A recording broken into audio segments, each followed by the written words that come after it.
This video is for Karen Brown Smith. She wanted to talk about meditation. I'm gonna put a list of different meditations, or do different meditation videos, whatever, and put them on YouTube. If you want to check them out, Karen, I'll let you know when I do that. I need to do some practicing maybe and have Katie help me make the videos, or maybe I need to get some software so I can cut these videos to make them look more professional. I'm an amateur, what the heck? So I'm a professional amateur in all my interests.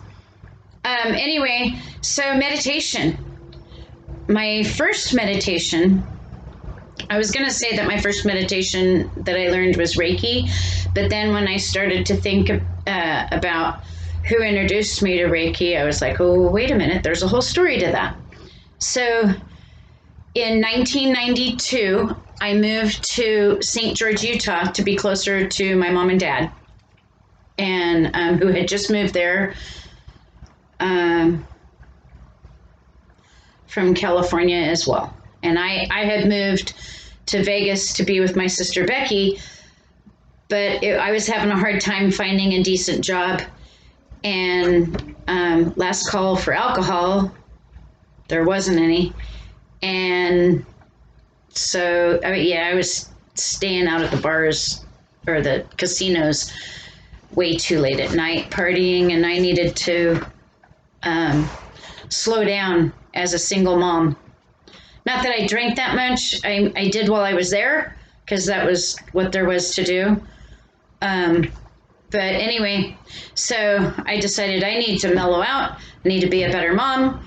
And so I moved to St. George to be closer to my parents and my other family in Utah and raise my daughter in a safer environment. So I thought at the time, but that's another story for a different time. And it wasn't that bad. Could have been worse growing up in Long Beach, where I gave birth to her and where we lived for a while.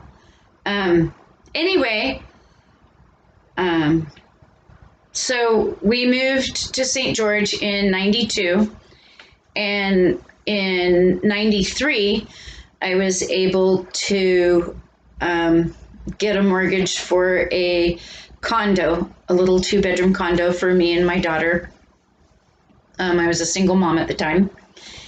And while we lived there, when we first moved in, she met a little girl while she was playing at the playground at the condos, and they wanted to have future play dates. So her mom came over to meet me and introduced herself. She invited me to come to a rebirth workshop that she was having. She's a rebirther, and she was having a rebirth workshop at her house and invited me to come. She said it would be free as an introductory to rebirthing. I had no idea what rebirthing was, and I didn't care because in the back of my mind, I was saying to myself, ooh, you just read your horoscope and it says you're going to meet someone. Maybe you're going to meet a guy. Maybe you're going to find a boyfriend. So I was like, heck yeah, I'll come to your rebirth free. I'm down. So I went to her rebirth workshop, which I did meet a guy, and we did date for a little while. It didn't get serious. So I'm thinking that my horoscope was talking about meeting Beverly and not a romantic relationship. So I went to the rebirth workshop, and rebirthing is a breathing meditation invented by a man named Leonard Orr, who recently died. And Beverly learned rebirthing from Leonard Orr directly in California. And so I went to rebirth there. Rebirthing, the whole day was like, it lasted for like 4 or 5 hours. So she like had an introduction, and then you pair up in teams because you have someone who is your partner with you, who kind of babysits you while you breathe and keeps you focused on your breath. And I didn't think that I had a vision like everybody else had. I was so jealous. After everybody had their turns breathing, the first group breathed, is that, I guess that's the right word, breathed for like almost 2 hours, maybe an hour and a half. And then a little break, and then we switched places, and then I breathed with my partner. I don't even remember my partner. Sorry. But anyway, what you do when you're doing this type of meditation is you're filling your body with oxygen. And Leonard Orr's always said, a body full of oxygen can harbor no disease, which I fully believe. And that's why hyperbarics helps. Hyperbarics helps. And every time I've done it, I have felt fabulous afterwards and the next day. Like oxygen running through my body, muscles feeling awesome, pain gone, temporarily, because we don't breathe well, nor as babies we do. Babies know how to breathe properly, and especially when they sleep. And I think most of us do when we sleep. I'm not sure, because some people have sleep apnea. But anyway, we don't breathe properly, and there's not that much oxygen in our air anymore that we do breathe. So, plus we don't move around very much anymore. We're more stagnant. And anyway, I didn't think I had a vision, and I was really jealous because afterwards, we had a break, and she engaged conversations between everybody, and everybody got to share what their visions were, or thoughts that came to them, or anything during their meditation. What you do is you focus on a certain area of your life that you would like to improve. And I don't think I focused on anything. I think I was new and a little bit skeptical, or just ignorant. So, but later on, like a couple of years later, I looked back and I kind of remembered having a little bit of a vision of being in a flea market with a sister, and I want to say it was Becky, but we were about the same age, and Becky and I are 10 years apart. So it might have been a past life. And we were wearing kind of like Catholic school outfits. But anyway, one person had a vision of her walking inside a volcano. She saw herself as 2 years old, walking in a volcano, holding her dad's hand and having a conversation with him, because he had not been in her life, and she wanted help with that relationship. And I don't remember what came of it. Everybody has their own private workings of relationships and how they make this meditation work in their life.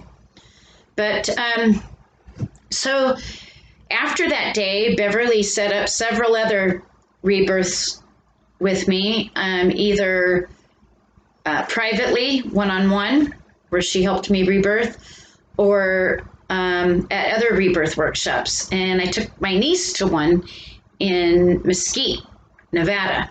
And I hope she doesn't mind me telling this story. But so me and my niece, Jessica, we we went to Mesquite and we partnered up. And while she was breathing, Beverly was asking her, "Where are you?" And she says, I don't know. It's all dark. And then she was breathing, and all of a sudden she went, she was like, kind of like startled. And, we asked her, "Well, what do you see?" And she says, "I'm inside a shark. He just opened his mouth." And we started laughing. It was kind of funny. But I don't know if I mentioned that rebirthing while you're breathing and everything, and you're doing this meditation, and I don't know why it does this or how it does this, but it puts you in a state that's kind of hypnotic. You're conscious of where you are. You're conscious of Beverly being there, or your partner, whoever's helping you rebirth. But it's also like you're dreaming because of the visions that you have, and you can. It seems real, just like a dream seems real. So anyway, one time I went to Beverly's on a private meditation and a private rebirthing session, and this is my second one because I remember focusing on, I wanted to have a vision because I was so jealous everybody else had a vision. I didn't realize I even had my own. It was so subtle. And so I'm like, okay, so I'm going to focus on, I want to have a vision. I want to have a vision. And I'm breathing and I'm breathing and I'm breathing and I'm breathing.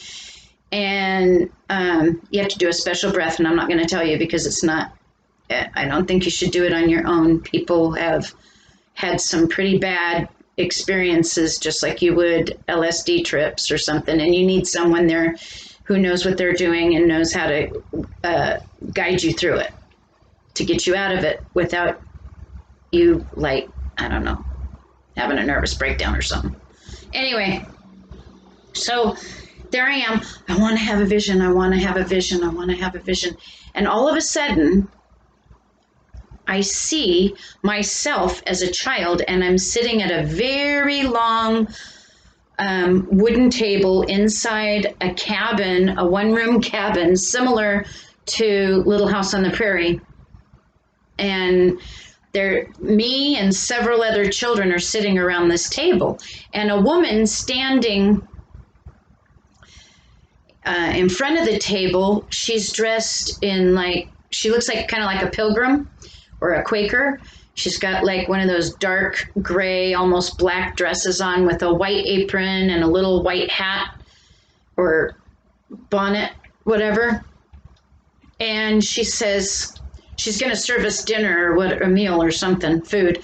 And she says, "Okay, if you fold your hands and be quiet, you can have what you ask for." And I said, "Okay, all I have to do is be quiet and fold my hands like this." And I look around and I notice I'm having a vision. And as soon as I realized I was having a vision, whoosh, back into my body or reality or whatever I went. But it was a lot of fun. And I guess what come out of that was ask and you shall receive. So anyway, rebirthing is awesome. Then she talked me into learning Reiki. And I learned from a Reiki master, Susan Gardner, who lives, I think she still lives in Cedar City, Utah. And I went to Vegas for a weekend workshop there, and Susan taught us first and second degree Reiki. Reiki is an ancient Japanese hands-on healing of the mind, body, and soul. And when Beverly learned it, her husband Jim was learning it at the same time. And when they came back from one of the classes, they were staying at my house. And when they came back from one of the classes, she said, "Oh, Jim should do Reiki on you. Jim should do Reiki on you." And I'm like, "Well, I guess so. It's your husband, you know. It's kind of weird. I don't his hands on me or whatever, but it was fine. It was completely innocent. So he did Reiki on me, and when he had his hands on my head and my eyes were closed, I kid you not, there was like this huge fluorescent green ball just glowing and vibrating in right here in front of my head, and I could feel vibrations come. His hands were not moving, they were just not, and I don't even think he like touched me. I think they were like this far apart or whatever when he was at this position, because in Reiki there's several positions you put your hands to clear your chakras. And if anybody wants to know about chakras, my understanding is that chakras are energy portals in your body, and we have 7 major chakras going all the way down from the top of your head, or if you, most people start from the what they call the root chakra, which is at the base of your torso between your legs, and then it moves on up to your crown chakra. But anyway, you have 7 major chakras that energy gets clogged there, negative energy gets clogged there. And when you use Reiki to clear those chakras, then your energy moves in right rhythm with nature, and it can heal anything. Part of Reiki, one of the things you can do in Reiki, in 2nd and 3rd degree Reiki, is to send distant healing. And you can send distant healing to a friend who lives anywhere, even if they lived on the moon. You could send them healing, but you can also send healing to your ancestors to be able to cure hereditary diseases. So that's cool. And can't remember where I was going before I started off on that tangent. I'm all over the place every time. People get irritated with me because I'm flighty, and my youngest daughter, Katie, says it's because I'm Aries. That's true. I'm hyper and extroverted. I'm surprised I had any children that are introverts, but anyway, different conversation. Lynette, stay on target. So, Reiki. Yes, learned Reiki in Vegas, and it was a wonderful experience. I met other people. It was magical. Susan is a very lovely, lovely person. She learned Reiki from a man. She decided to go to what's it called?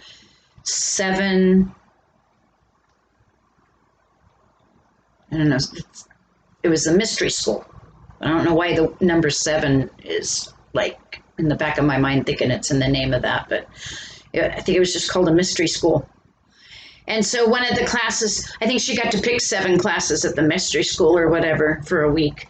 And she took the introduction to Reiki or whatever and decided to go through with it and become a master at it. And her master is Randolph, I can't remember his last name, but anyway, he was really cool. And he made tapes that she gave to us on guided meditation. And to you start out, I have a video that I made for Bobby when I reconnected with Bobby Dowdite and he had cancer. And so if you want, if anybody wants to, I can get a link of it on YouTube and post it here on a comment if you want to watch it, and then you can do Reiki. And 1st degree anyway. And so one time Karen, since you said you're interested in chakras and stuff, this is perfect, to talk about Reiki. One time I decided I had gotten this card from a store in Vegas called The Psychic Eye.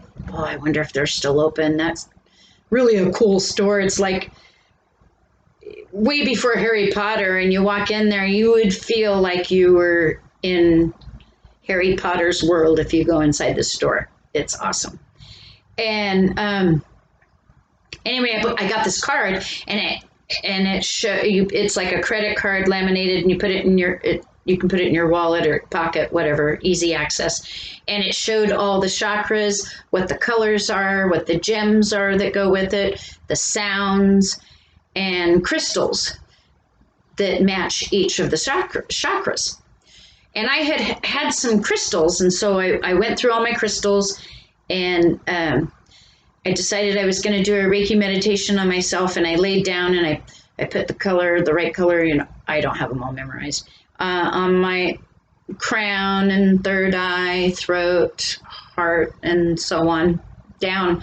I put the color that it said on the card on each of the 7 major chakras, and I laid there on my bed, and I did the Reiki meditation tape that she gave us, where he talks you through each of the hand positions and tells you how to do it. Not only that, but he tells you like what you're doing to that part of your body at the time. It's really awesome. I wish I could purchase more. In fact, maybe I'll try and contact her and see if I can get a CD, because I have wore that tape out. I've tried to make copies of it, but it's all has a lot of noise in it, because it's like listening to a scratchy album, something like that, or just as bad. Anyway, so I learned Reiki in 95, and Beverly was always harping on me to also learn TM, Transcendental Meditation. Well, Transcendental Meditation is $2,000 a person to learn. And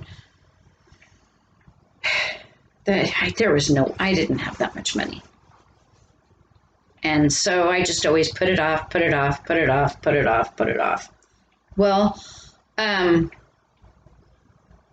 after moving to Oregon, in, I think it was 2005, I saw in the Eugene Weekly that David Lynch was coming to the University of Oregon to give a talk about Transcendental Meditation. And I was like, whoa, it was free. I'm like, Beverly has been harping on me to learn Transcendental Meditation. I need to learn more about it. And David Lynch, I love David Lynch movies. He's a fabulous director and filmmaker. And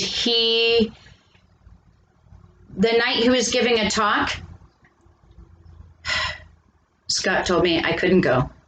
He had a client that he had to go pick up at the airport, and there was no one to watch the kids. So I was super bummed. I wanted to go so bad. And then that night on my way home from work, he told me, I think he called me, or maybe he called me before I left work, something. I don't know. Maybe it was right when I got home. He told me that something weird happened, and the client that he had to take out to dinner arrived in Eugene at the Eugene airport, and was severely ill and had to go to the hospital. So his business dinner was canceled, and I got to go to the U of O to go see David Lynch give a talk about Transcendental Meditation. And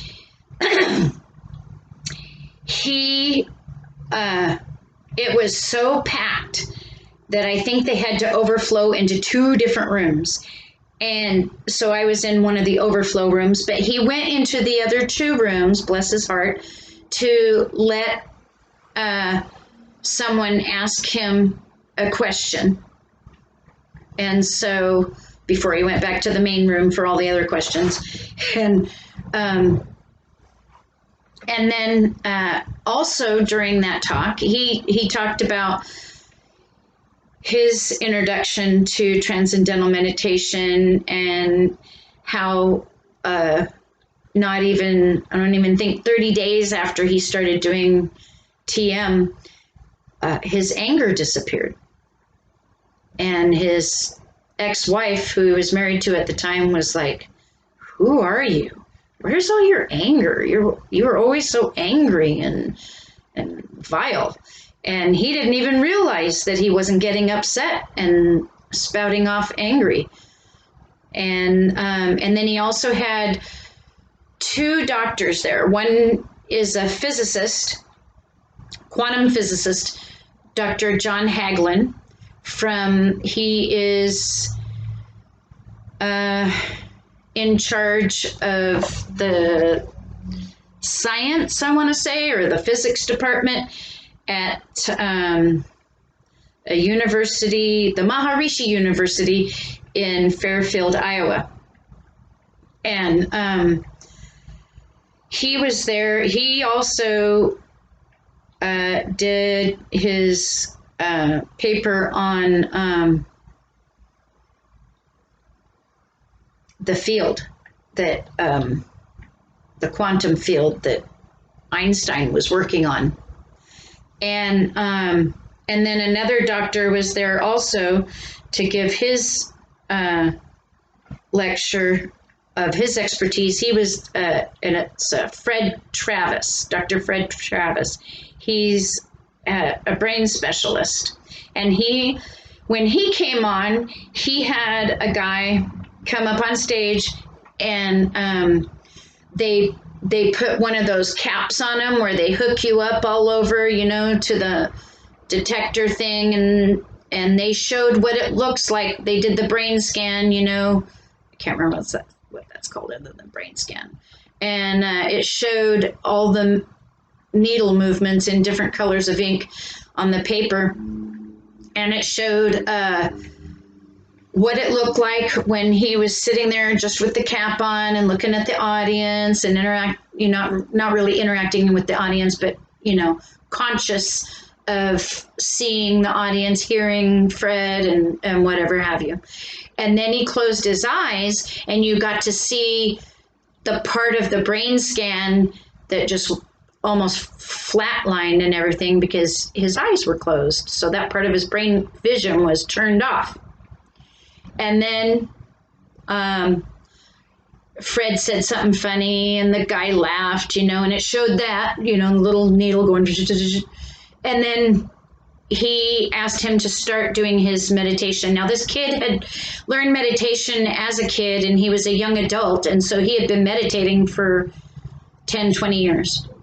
And when you have done TM for that long, you would be really surprised what it does to your brain. And so anyway, so then we got to see all the parts of his brain before he started his meditation. I love it because Dr. John Hagelin, he explained it as before you do TM and you look at the scan and everything, it looks like an orchestra warming up. They're all tuning their instruments and it sounds really crazy and awful. And then when the orchestra gets together and they do a beautiful song, it's all in sync. Well, when the kid started his TM, all of his brain went in sync and they all matched up to the same pattern of rhythm. And then they showed us scans of different brain scans of what it's like when you start out and how your brain heals by doing meditation, this TM meditation. And that they also showed us a violent criminal's brain, and it looked like there was like holes in it. And it's not really holes, it's just there's no activity there. And or that's kind of like looks like bruises, but it's just no activity there. And they can't use their brain because of being exposed to violence on a daily I lose words when I'm sitting here in front of you guys. I'm a little nervous and stuff. And so anyway, what do I want to say? When they're exposed to violence on a daily basis. So someone that's exposed to violence on a daily basis, their brain cannot think or function like ours, or like people who have had a pretty good life. Anyway, they've taken TM into the prisons and taught it to prisoners, and they've seen a significant healing going on inside the brain with the brain scans. And so David Lynch was touring the United States to a bunch of universities, offering college students scholarships to learn Transcendental Meditation, because he wants to help create world peace. And by doing that, by helping everyone learn TM, you can handle stress better. And if you can handle stress better, and especially when you're going to college and trying to work and pay for it and study and yada yada, it would produce a lot better society from people who are not stressed, right? People, if you're not stressed, maybe you won't lash out at people. Anyway, there's lots of ins and outs of it and different points that it helps with. It also helps with healing because, like if you watch Dr. Joe Dispenza, he'll tell you that most of us nowadays are living from a fear-based mentality or stress. We're always stressed out, and so we've always got that fight or flight going on in the brain, in the reptilian brain part of our brain. And so our brain is always making the cortisol chemical, which is like poison to the body if it's ongoing, especially every day. It creates disorder and disharmony and everything else in your body. So when you do transcendental, transcendental meditation, like an animal, this is what Joe says, when an animal in the jungle, like a zebra, is running for its life from a tiger or a lion, it has that fight or flight going, and that's a good thing. You want to be able to know danger and run from it or fight it or survive from it. So after that zebra gets away, though, he calms down and he starts eating grass and he goes back to normal. He doesn't have the fight or flight still on like we do, because we're always stressing about something. We're always worrying about something, and you're just creating more cortisol in your body. But if you can quiet down, go inside, and quiet your brain, it's so hard to stop thinking. Don't beat yourself up if you're meditating and you think you can't do it because you're meditating and your brain won't shut the hell up. It happens to everybody. The best of meditators will tell you this, that it's almost impossible to stop your mind from thinking. But in Transcendental Meditation, you use a mantra. And the mantra, if you use a mantra, like, I'll throw one out there that somebody mentioned to me, they use baseball. Baseball still has a meaning. And so it might kind of work because you're not thinking about all the things that stress you. But Shirley MacLaine uses her name Shirley. You can use your name. I don't use Lynette. I have though, but I don't know. I don't know. I don't like it. So you can do your name just quietly in your own mind over and over again. And you just keep doing it for like 20 minutes. You might be able to shut some of that noise off in your head. And, or you can say, like Deepak Chopra, when he teaches people, he says to start with I am. And he teaches it like you say I am out loud, and then it gets quieter and quieter. And then pretty soon you don't say it at all, and you just say it in your head. And anyway, so in Transcendental Meditation, what you do is when you first sit down for the first 30 seconds, you're just calming down and you're just doing the breath, just noticing your breath going in and out. Then after that 30 seconds of calming down, then you start doing your mantra. I am, your name. You can Google mantras. There's a lot of mantras. There's Om. Everybody knows the famous Om mantra. And those mantras are only to quiet your mind, just to get you to stop thinking. Pretty soon, after you do it, I don't think I experienced a quiet mind at all till about 30 days into it. And even then, it wasn't like during the whole 20 minutes. It was only bits and pieces now and again that I would realize that my mind was quiet and it felt so awesome. It just feels like, like no worries, no stress, just awesome calmness. And then at the end of the 20 minutes, then you stop the mantra, focus back on your breathing, focus on your body, move your fingers, rub your arms or something. Don't open your eyes yet. You're still, for 3 minutes, you're gonna just breathe and go back into the body and notice your senses in your body. Then, after the 3 minutes, slowly, ever so slowly, open your eyes.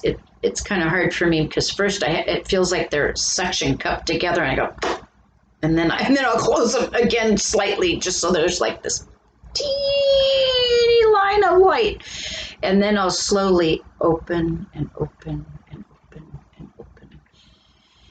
Take a couple of deep breaths, slow deep breaths, and then I'll get up and I'll be grateful and thankful that I've had the time to do that.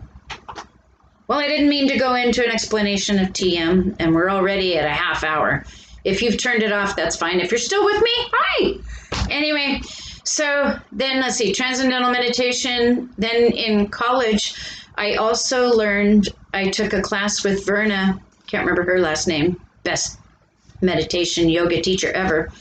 And she had a meditation class where you learned all different kinds of meditation. There's thousands out there. And there's one where you breathe in through one and then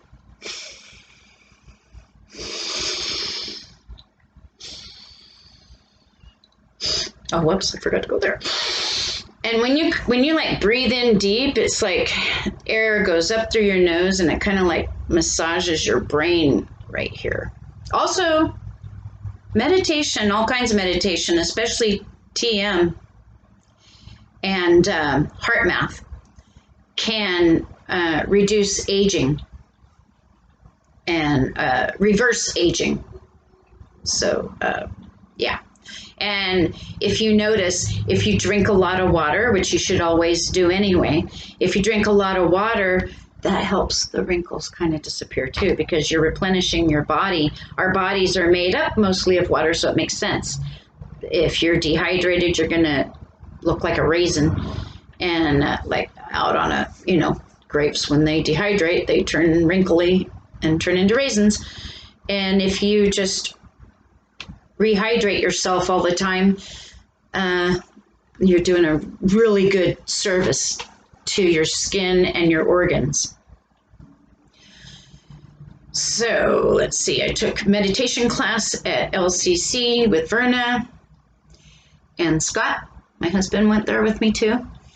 And then I can't remember, I think it was also 2005. Scott and I went to go see What the Bleep Do We Know at the Bijou Theater. And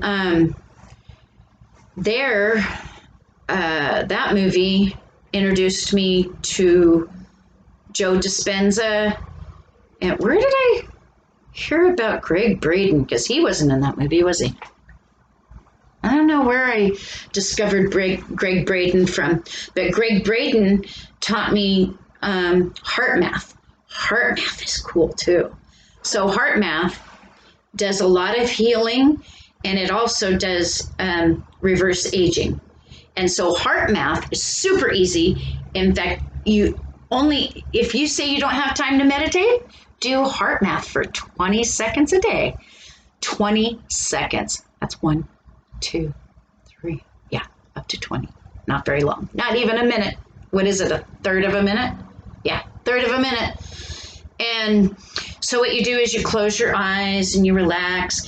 And while you're breathing, you imagine that your breath is that your heart is acting like your lungs. And when you breathe, your heart expands and contracts and expands and contracts as you're breathing. Focusing on your heart, your heart has your heart is a lot like your brain. And I'm pretty sure it is a brain. I can't remember. I think Greg said that. But anyway, if you can try and connect your brain and your heart, not necessarily so much with thinking, but with feeling. I don't know if that makes sense, but to just have that connection while you're breathing, what it does is it not only heals you, but it can heal other people if you're sending that healing to them. And on our DNA, on the end of each strand of DNA are these little caps called telomeres. And as you grow older, as the cell splits and makes new cells and everything, the telomeres on the end of your DNA get shorter and shorter and shorter and shorter, and then gone, and then you die.